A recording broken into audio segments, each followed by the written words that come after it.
What's up YouTube? Welcome back to the channel. My name is Justin and you are watching That Christian Vlogger. As you know, we have officially finished our interview series on gay Christianity with my friend Matthias, and many of you guys have mentioned how you appreciated our conversation and how you even learned something new from our dialogue. So of course that makes me really happy because I feel exactly the same way about those videos. I know that I personally learned a lot from Matthias, and I'm hoping to continue learning as much as I can because I have this really radical and crazy belief that God actually loves all people regardless of who they are, how they live, and what they believe, and he even wants us as Christians to treat these people with love and dignity even if we disagree with each other. It's kind of crazy how that kind of an idea can be so controversial, but I digress. One of the comments that I kept getting from you guys is that how many of you guys have gay friends and or family members that you know and that you love, but you never thought it was possible to have calm and compassionate conversations with them on such a volatile subject. I understand this feeling that many of us have been so hesitant to say anything or to do anything wrong out of fear of stepping on someone's toes and making things worse. And so I thought for today that I would share some of my reflections, a few tips, if you will, on how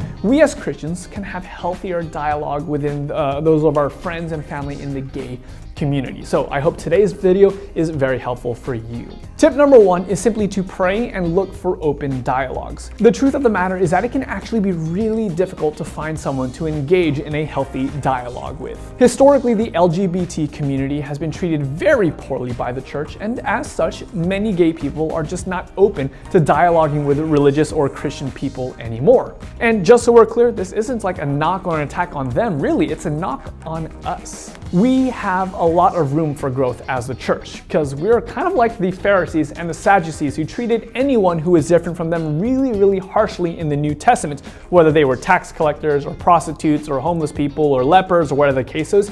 The church oftentimes ostracizes and rejects anyone today who doesn't fit the normal mold of what we believe Christians ought to look like. So with that said, my suggestion is that you try to find someone that you already have a relationship with. This person can be Christian or non-Christian, but it's important that this person is someone who you trust and also someone who trusts you. It's crucial that this person understands your heart and knows that even when you ask an awkward question or perhaps you say the wrong thing, that they know that you mean well. Now, it turns out that this type of relationship can actually work with many different types of subjects, whether it's sexuality or race, politics, or even religion. For example, I know of two of my pastor friends who happen to have this type of friendship. One of them is white and born here in the United States, and the other is Mexican and happens to be the son of illegal immigrants.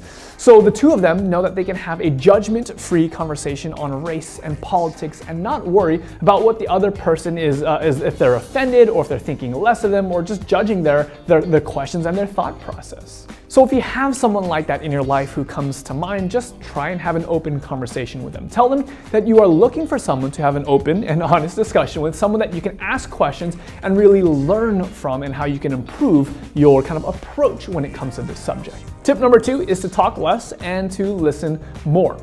It has been said that God gave us 2 ears and 1 mouth, so therefore we should listen twice as much as we talk. And I think that once you've found someone to have an open dialogue with, this is actually one of the best things that you could do, is simply to listen. Sure, you can come to a conversation with a handful of different questions, but once you've asked your questions, do your best to just listen to their answers. Now, it's super important that you don't listen for the purpose of arguing or rebutting what they're about to say, but instead that you listen for the purpose of understanding them. You see, if you listen to correct everything that the other person says, then your dialogue will quickly turn into a debate, and this is totally not the point of this type of a relationship. You are not here to win an argument, but you are here to learn from them and hopefully to understand where they are coming from. Now, don't worry if this sounds difficult, because you are not alone. This is definitely something that I struggle with, and even in my conversations with Matthias, I found myself having to consistently bite my tongue and just focus and choose to listen to what he was saying. And what I learned was kind of crazy, that it was in those moments that I was effective at listening, it was then that I actually learned something from him and was able to understand him a little bit better. Tip number 3 is to ask the question, how can I grow? This is something that I've tried to make a practice of in the last several years of ministry.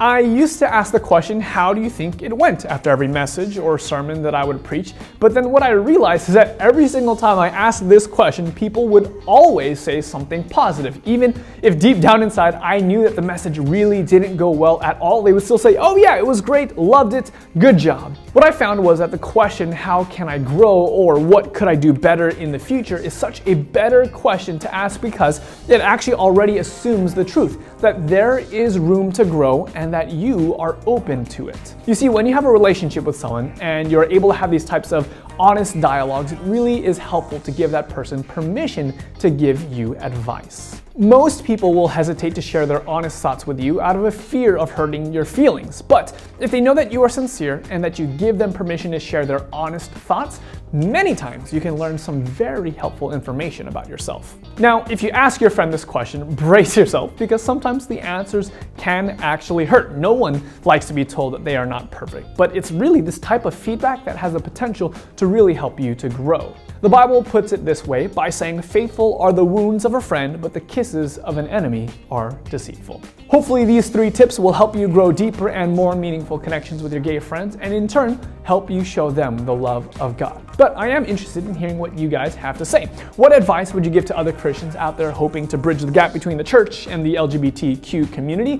Let me know in the comments section below. As always, if you've enjoyed this video and would like to support this channel, consider pledging as low as $1 a month at patreon.com/thatchristianvlogger. But until next time, I'm That Christian Vlogger, and oh, wait, before you go, we are heading into the new year and I'd love some feedback from you guys. What videos have you enjoyed most this year, and what type of content or subjects would you like me to tackle in 2018? In short, how can I grow and what could I do better moving forward? Thank you so much for sharing. I'll talk to you guys soon.